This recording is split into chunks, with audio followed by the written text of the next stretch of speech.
नमस्कार मेरे प्यारे मित्रों, आप सभी का स्वागत है हमारे YouTube चैनल पे। मेरा नाम है दिव्या और मैं हाजिर हूँ आप सभी के लिए एक और रोमांटिक सी कहानी लेकर। यदि आपको ये वीडियो पसंद आता है, यदि आपको मेरी आवाज़ पसंद आती है तो प्लीज़ आप वीडियो को लाइक ज़रूर करें और इसी तरह की रोमांटिक कहानियों के लिए आप चैनल को सब्सक्राइब कर लीजिएगा और बेल आइकन ज़रूर दबाएँ ताकि मिलने वाली नई कहानी आपको सबसे पहले मिल सके। तो यह एक ऐसी कहानी है जहाँ खामोशी भी बोलती है और एहसास शब्दों से ज़्यादा गहरे हैं। जी हाँ, बहुत ही खूबसूरत और रोमांटिक, दिल छू जाने वाली कहानी है आप सभी के लिए। शहर की भीड़ भाड़ से दूर एक पुराने हिल स्टेशन की वादियों में एक छोटा सा कैफ़े था, द ओल्ड सोल। वहाँ की दीवारें पुरानी लकड़ी की बनी थी और हवा में हमेशा ताज़ा कॉफ़ी और पुरानी किताबों की खुशबू घुली रहती थी। इसी कैफ़े के एक कोने में कबीर बैठा रहता था। कबीर जो पैसे से एक लेखक था, लेकिन उसकी अपनी कहानी के पन्ने सालों से कोरे थे। एक धुंध भरी शाम जब बाहर हल्की बर्फबारी शुरू ही हुई थी, कैफ़े का दरवाज़ा खुला और एक लड़की अंदर आई। उसने गहरे नीले रंग का ओवरकोट पहना था और उसकी आंखों में एक अजीब सी गहराई थी। उसका नाम जोया था। वह कबीर की मेज के ठीक सामने वाली कुर्सी पर जाकर बैठ गई। दोनों अजनबी थे, लेकिन उस शाम की खामोशी ने जैसे उन्हें जोड़ दिया था। जोया ने अपनी कॉफ़ी का घूंट भरा और खिड़की से बाहर गिरती बर्फ़ को देखने लगी। कबीर अपनी डायरी में कुछ लिख रहा था, पर उसकी कलम रुक गई। उसने धीरे से पूछा, क्या आप भी यहाँ किसी कहानी की तलाश में आई हैं? जोया मुस्कुराई। उसकी मुस्कुराहट में एक सुकून था। कहानियाँ तो हर जगह होती हैं, बस हमें उन्हें सुनने का हुनर आना चाहिए। मैं तो बस यहाँ खुद को ढूंढने आई हूँ। कबीर ने अपनी डायरी बंद की और कहा, अजीब बात है, लोग अक्सर खुद को ढूंढने के लिए उन रास्तों पर निकल जाते हैं जहाँ कोई निशान ही नहीं होता। जोया ने उसकी आंखों में देखते हुए कहा, निशान तो दिल पर होते हैं कबीर, रास्तों पर तो सिर्फ धूल होती है। वह पहला डायलॉग कबीर के दिल के पार उतर गया। उसे लगा जैसे उसकी रुकी हुई कलम को शायरी मिल गई हो। अगले कुछ हफ्तों तक वे रोज़ उसी कैफ़े में मिलते रहे।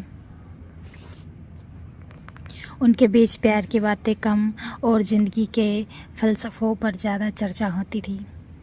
एक रात जब वे पहाड़ी की चोटी पर बैठे तारों को देख रहे थे, कबीर ने पूछा, तुम्हें डर नहीं लगता कि अगर सब कुछ ख़त्म हो गया तो क्या होगा?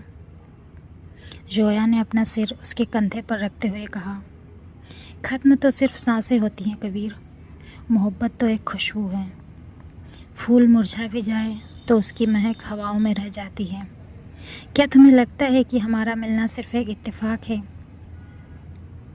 कबीर ने उसका हाथ अपने हाथ में लिया और बोला, इत्तेफाक तो वो होता है जो राह चलते मिल जाए। तुम तो वो दुआ हो जो बरसों के इंतज़ार के बाद कबूल हुई है। मुझे डर इस बात का नहीं कि तुम चली जाओगी, डर इस बात का है कि तुम्हारे जाने के बाद मैं खुद को कहाँ ढूंढूंगा। जोया की आंखों में आंसू आ गए। उसने धीरे से कहा, अगर कभी मुझे ढूंढना चाहो तो अपनी धड़कनों को सुनना। मैं वहाँ एक एहसास बनकर रहूँगी जिसे तुम देख तो नहीं पाओगे, लेकिन महसूस हर पल करोगे। कहानी हमेशा वैसी नहीं होती जैसी हम चाहते हैं। जोया को ऐसी एक बीमारी थी जिसका कोई इलाज नहीं था। उसने यह बात कबीर से छिपा कर रखी थी, क्योंकि वह अपनी आखिरी यादें दुख में नहीं बल्कि सुकून में बिताना चाहती थी। एक शाम जोया कैफ़े नहीं आई। कबीर पूरी रात उसका इंतज़ार करता रहा। अगले दिन उसे एक खत मिला। कबीर, जब तुम यह खत पढ़ रहे होंगे, मैं शायद बादलों के पार जा चुकी होंगी।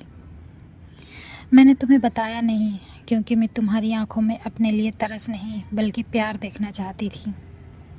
तुमने मेरी अधूरी ज़िंदगी को अपनी बातों से पूरा किया। कबीर पागलों की तरह उसके घर की तरफ भागा। वह उसे आखिरी बार देखना चाहता था, उससे लड़ना चाहता था कि उसने उसे अंधेरे में क्यों रखा। लेकिन जब वह पहुंचा तो वहाँ सिर्फ खामोशी थी। महीनों बीत गए। कबीर फिर से उसी कैफ़े में बैठा था। उसकी मेज़ पर 2 कॉफ़ी के कप थे। लोग उसे पागल समझते थे, लेकिन कबीर को पता था कि ज़ोया वही है। उसने अपनी नई किताब का आखिरी पन्ना लिखा, जिसमें उसने दर्ज किया, मोहब्बत जिस्मों का मेल नहीं, बल्कि 2 रूहों का वो सफ़र है जो मौत के बाद भी ख़त्म नहीं होता। लोग कहते हैं तुम चली गई, पर मैं कहता हूँ तुम मुझसे और भी गहराई में समा गई हो। अब मैं लिखता नहीं हूँ, अब तुम मुझसे लिखवाती हो।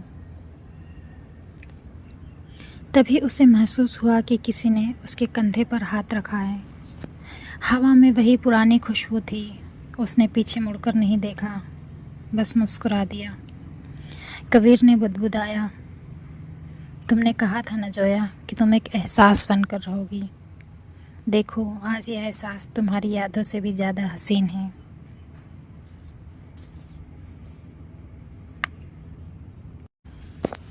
तो फ्रेंड, कहानी आपको कैसी लगी कमेंट में ज़रूर बताएं,